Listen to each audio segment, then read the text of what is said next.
નમસ્કાર મિત્રો, સ્વાગત છે તમારું આપણી આ યુટ્યુબ ચેનલમાં જેનું નામ છે ગુજરાતી જીકેની જમાવટ. આજના વિડીયોમાં આપણે વાત કરીએ છીએ મિત્રો કેન્દ્રીય કર્મચારીઓ અને પેન્શનર્સો માટે ખૂબ જ મહત્વના સમાચાર સરકાર દ્વારા બહાર પાડવામાં આવે છે. આપ સૌ જાણો છો તે પ્રમાણે 4 જૂનના રોજ આજે રિઝલ્ટ આવી જશે અને પરિણામ આવ્યા બાદ મિત્રો નવી સરકારનું ગઠન આગામી 20 જૂન સુધીમાં થઈ જશે અને ત્યારબાદ નવી સરકારની રચના થયા બાદ તરત જ સરકારી કર્મચારીઓ માટે મિત્રો ડીએ 50% પાર થઈ ગયું હોવાથી નવા 8મા પગાર પંચની રચના નવી સરકાર દ્વારા કરી દેવામાં આવશે.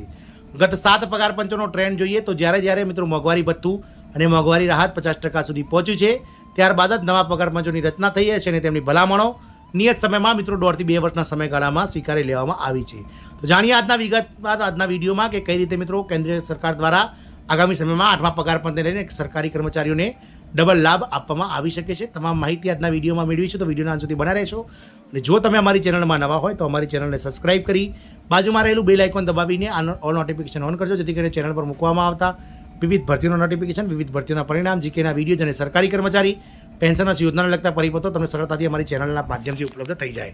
તો કર્મચારીઓ માટે સારા સમાચાર છે. 8મા પગારબંધની મજૂરીની પુષ્ટિ કરવામાં આવી છે. ડીએ 50ને પાર થઈ ગયું છે મિત્રો. વાત છે, જો તમે કેન્દ્રીય કર્મચારી છો તો આજના સમાચાર તમારા માટે એક સમાચાર સાબિત થવાના છે, સારા સમાચાર.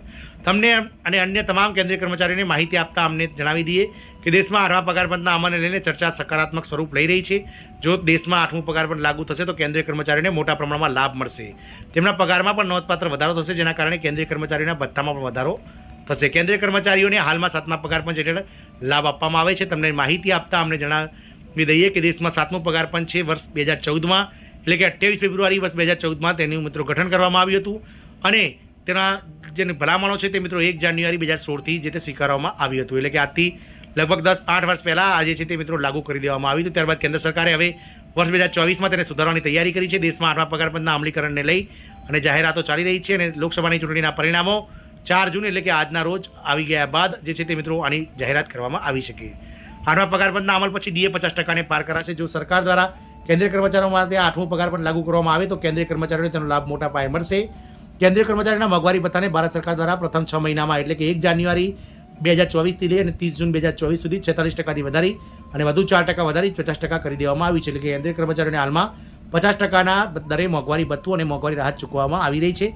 પરંતુ જો 8મું પગાર પણ લાગુ કરવામાં આવે તો કેન્દ્રીય કર્મચારી અને પેન્શનર્સનું મોંઘવારી ભથ્થું જે છે તે ઘટાડીને 50% કરવામાં આવશે અને મોંઘવારી ભથ્થું 50%ને પાર કરી જશે, જેના કારણે કર્મચારીઓને મળતા લાભના આંકડા પણ આસમાને પહોંચી જશે. મિત્રો 7મું પગાર પણ 10 વર્ષ પહેલાં લાગુ કરવામાં આવ્યું હતું. મિત્રો વાત કરીએ 7મા પગાર પંચની, તો 7મું પગાર પંચ જે છે તે મિત્રો 10 વર્ષ પહેલાં લાગુ કરવામાં આવ્યું હતું.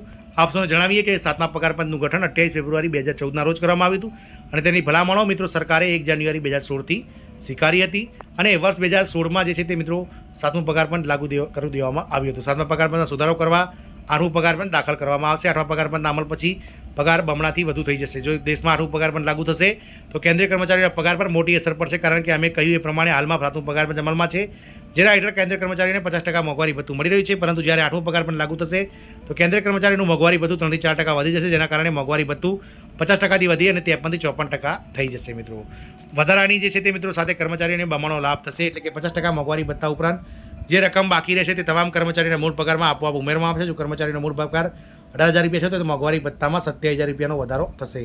આમ મિત્રો 8મું પગાર પણ લાગુ થવાની સાથે સાથે કેન્દ્રીય કર્મચારીઓના જે મિનિમમ પગાર વધારા છે તે પણ વધી જશે. હાલમાં જે સરકાર દ્વારા મિનિમમ પગાર 18,000 રૂપિયા છે તે વધારીને 27,000 રૂપિયા કરવામાં આવશે. એટલે કે જે લોકો લઘુત્તમ પગાર મેળવે છે તેમનો પગાર પણ 9,000 રૂપિયા જેટલો વધી જશે. એટલે તમામ કર્મચારીઓ જે સરકારી કર્મચારીઓ અત્યારે નોકરી કરી રહ્યા છે તેઓનો પગાર મિત્રો 1.5 ગણો વધવાની શક્યતાઓ હાલમાં સેવાઈ રહી છે અને 8મા પગાર પંચ અંતર્ગત ફિટમેન ફેક્ટર 368% ઘણું વધવાની શક્યતાઓ છે. અને સાથે જ મિત્રો જે પગાર વધારો છે તે 44% જે છે તે હાલમાં ધારવામાં આવી રહ્યો છે. આશા રાખીએ છીએ કે સરકાર દ્વારા જલ્દમાં જલ્દ આ પગાર પંચ લાગુ કરી દેવામાં આવે અને કર્મચારીઓને તેમના હક આપી દેવામાં આવે તેવી આશા છે. જય હિન્દ, અસ્તુ.